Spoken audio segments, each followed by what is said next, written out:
इंदौर की सत्य घटना। इंदौर के एक छोटे से घर के बाहर एक कार खड़ी थी। मोहल्ले के लोग उस घर के अंदर निकलते हुए ताकाझाकी करने की कोशिश कर रहे थे और अंदर एक 29 साल की लड़की साड़ी पहने अपनी पलकें झुकाए बैठी थी और कुछ लोग उसके आसपास उसको घेर के बैठे थे, आपस में बातें कर रहे थे।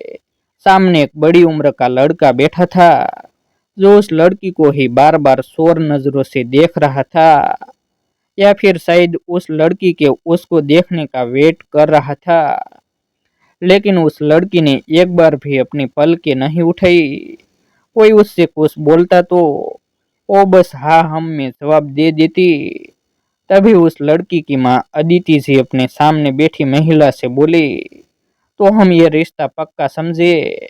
सामने बैठी उस महिला ने एक नजर अपने पति और फिर उस लड़के की तरफ देखा तो दोनों ने पल के झपका दिए। फिर वो महिला सुधा जी अदिति जी से बोली, हमें मंजूर है, एक बार आप अपनी बेटी वैशाली से भी पूछ लीजिए। तभी एक कड़क आवाज गूंजी। वैशाली के पापा मनोज जी बोले, हमारे घर में लड़कियां फैसला नहीं लेती, जो बड़े फैसला लेते हैं वही घर का फैसला होता है। वैशाली की झुकी आंखों में नमी आ गई। तभी लड़के के पापा विपिन जी बोले, ये तो आपने अच्छे संस्कार दिए हैं बच्ची को, वरना तो आजकल की लड़कियां सीधा घर से भाग ही जाती है। मनोज जी फिर अपनी तेज आवाज में बोले, हमारे घर में अगर किसी लड़की ने ऐसा ख्याल भी लाया तो वो अच्छे से जानती है उनकी समाधि घर के बाहर होगी। अंदर डोर के पीछे छुप के खड़ी दो लड़कियां डरी सी गई। विपिन जी मुस्कुरा दिए और बोले, हम बहुत भाग्यशाली है जो आपके घर की बेटी हमारे घर की बहू बन के आएगी। वैशाली सबकी बातें सुन के अपने मन में यंग हंसी हंस दी। बहू बहू ही तो समझते हैं, कोई बेटी क्यों नहीं बुलाता। वैशाली अपने मन में सोच रही थी कि वैशाली की मम्मी ने वैशाली के हाथ में मिठाई की प्लेट जबरदस्ती पकड़ाते हुए कहा, चलो अब सबका मुंह मीठा करवाओ। वैशाली को तो अब आदत हो गई थी वेटर बनने की। ये उसके लिए 49वां रिश्ता जो आया था और वैशाली ये भी जानती थी कुछ ही देर में ये लोग भी उसको मना करके चले जाएंगे। लेकिन फिर भी वो सिर नीचे करके उठी और बारी बारी सबके आगे प्लेट करने लगी। अदिति जी ने भी वैशाली की तारीफों के पुल बांधना शुरू कर दिया।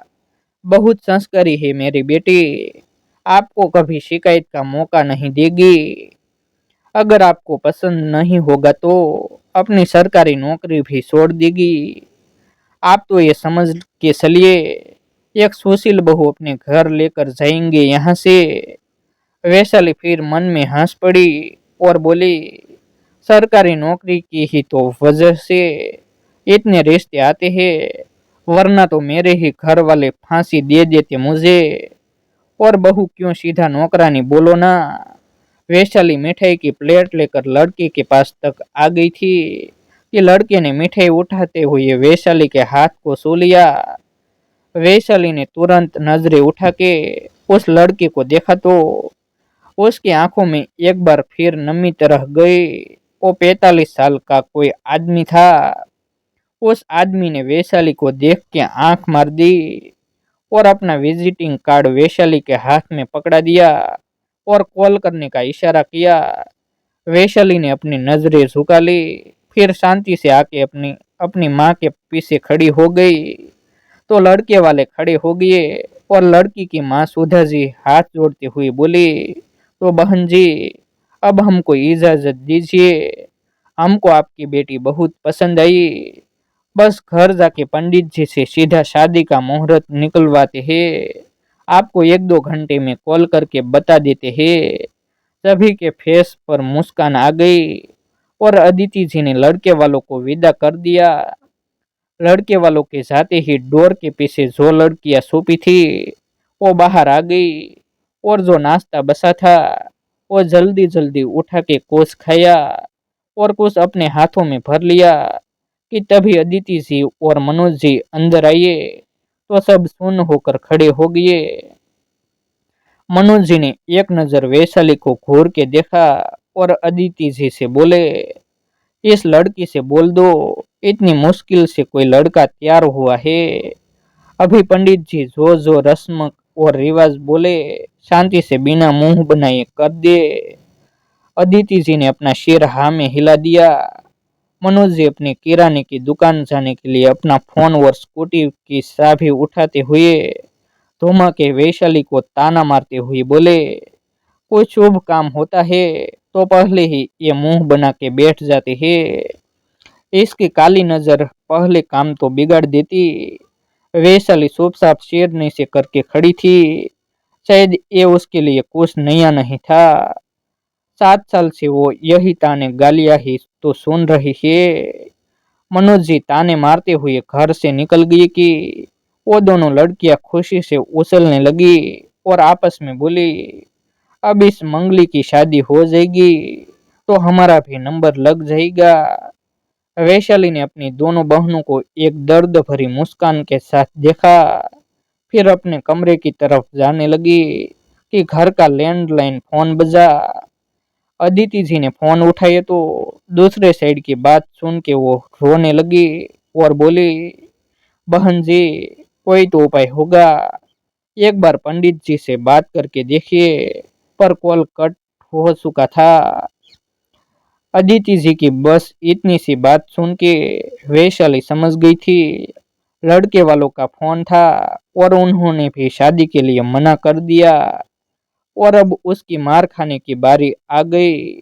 उसका सोचना था कि अदिति जी गुच्छे में बेलन लेकर आई और वैशाली को मारते हुए बोली, डायन तू मर क्यों नहीं जाती, ऐसी मांगलिक है तू कि बड़े से बड़ा मांगलिक लड़का भी तेरे से शादी करने के बाद संकट में आ जाएगा।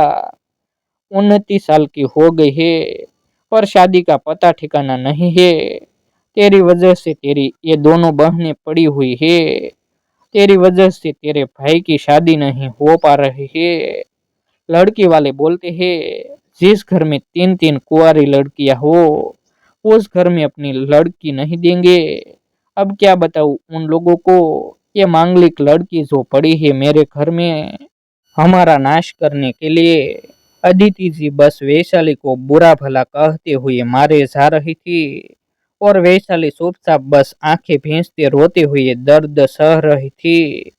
दर्द मार पड़ने का नहीं, अपनी ही माँ से इतनी जली कटी बातें सुनने का था। वो मांगलिक थी, इसमें उसका क्या दोष था। उसके मंगल दोष को दूर करने का कोई उपाय नहीं था तो उसकी क्या गलती थी। लेकिन सब तो उसको और उसके नसीब को ही दोष देते थे। वैशाली शांत खड़ी सिर नीचे करे मार खा रही थी। उसको अब मार खाने की भी आदत पड़ चुकी थी। अदिति जी वैशाली को मारते हुए थक गई तो वहीं थक के शेर पर बैठ गई और बोली, तू चली जा यहाँ से, तुझे कोई लड़का पसंद हो तो भाग जा उसके साथ, बस हमारा पिंड छोड़ दे। तेरी वजह से तेरी इन दोनों बहनों की शादी नहीं हो पा रही। तू तो है ही मनहूस, पर तेरी वजह से इन दोनों की शादी की उम्र निकल जा रही है। तेरा भाई, ये लड़कियां सब तेरी वजह से बैठे हैं। चली जा कहीं भी जाके मर, बस चली जा वरना मैं मर जाऊंगी। बोलते हुए अदिति जी का गला सूखने की वजह से खांसने लगी। वैशाली की दोनों बहनें आगे आई और वैशाली को घूरते हुए अदिति जी को लेकर अंदर चली गई। अब वैशाली अपने आप को रोक नहीं पाई और जमीन पर घुटनों के बल बैठ के रोने लगी। उसको आज अपनी माँ की बातें जरूरत से ज्यादा लगी थी।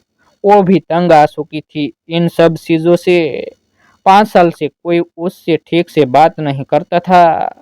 उसको हर बार ऐसा फील करवाया जाता था सब दुखों की वजह वो है, लेकिन उसके अंदर इतनी हिम्मत ही नहीं थी कि वो अपनी जान खुद ले सके। अगर ऐसा होता तो वो कब का अपनी जान दे चुकी होती। उसने एक बार नींद की गोलियां खा भी ली थी, लेकिन उसको इतनी उल्टियां हुई कि सारी दवा निकल गई और दवा का उल्टा रिएक्शन हुआ। उसकी तबीयत इतनी बिगड़ गई कि घर वालों को मजबूरी में उसको हॉस्पिटल लेकर जाना पड़ा। और वहां डॉक्टर ने तुरंत उसको चेक करके बोल दिया, इन्होंने बहुत सारी नींद की गोली ली है, इन्होंने सुसाइड करने की कोशिश की है, ये पुलिस केस है, मुझे पुलिस को इन्फॉर्म करना होगा। जैसे तैसे डॉक्टर को समझाए, ये गलती से हुआ, आप पुलिस को मत बुलाओ। बहुत हाथ पैर जोड़ने के बाद वो डॉक्टर माना। और फिर वैशाली को घर आके जिन चीजों का सामना करना पड़ा वो तो भगवान दुश्मन तक को ना दिखाए। तब से जो घर वाले उससे थोड़ी बहुत बात कर लेते थे वो बिल्कुल बंद हो गई। वो घर की नौकरानी और घर पर लाख के पैसे देने वाली मशीन बन के रह गई। वैशाली ने अपनी हिम्मत जुटाई और हॉल में फैले नाश्ते के बर्तन उठाने लगी। यही तो काम था उसका। सुबह पहले जल्दी उठ के घर का सारा काम निपटाओ, फिर पूरे दिन का 5 लोगों का खाना बना के रख के स्कूल जाओ, फिर जब 3 बजे वापस आओ तो खाए पिए सारे बर्तन धो, फिर शाम के खाने की तैयारी करके फिर रात के सारे बर्तन करके सोने जाओ। वो अकेली 5 लोगों का सारा काम अकेली करती थी। वजह बस एक थी, वो मांगलिक थी, घोर मांगलिक। उसके लिए 21 साल के होते ही लड़का ढूंढना शुरू कर दिया था, लेकिन आज वो 29 साल की थी। उसके लिए कोई लड़का नहीं मिला। वो एक सरकारी टीचर है, इसीलिए रिश्ते भी आते रहते थे। लेकिन जब कुंडली मिलाई जाती थी तो सब मना करके चले जाते थे। उसने आज तक पंडितों को कहने पर अनगिनत पूजा की होगी, कभी पेड़ से शादी तो कभी बकरे से शादी, लेकिन उसकी कुंडली में कोई असर नहीं पड़ा। उसका मंगल वहीं का वहीं रहा। अगर देखा जाए तो उसकी अभी तक 3 शादियां हो चुकी है, पर पेड़ और जानवरों से। वैशाली सारा काम निपटा के अपने कमरे में आ गई, लेकिन अभी भी उसके कानों में अपनी माँ की आवाजें गूंज रही थी। उनके बोले वो कटु वचन उसके दिल को कुचल रहे थे। वैशाली ने कुछ सोचा और सो गई।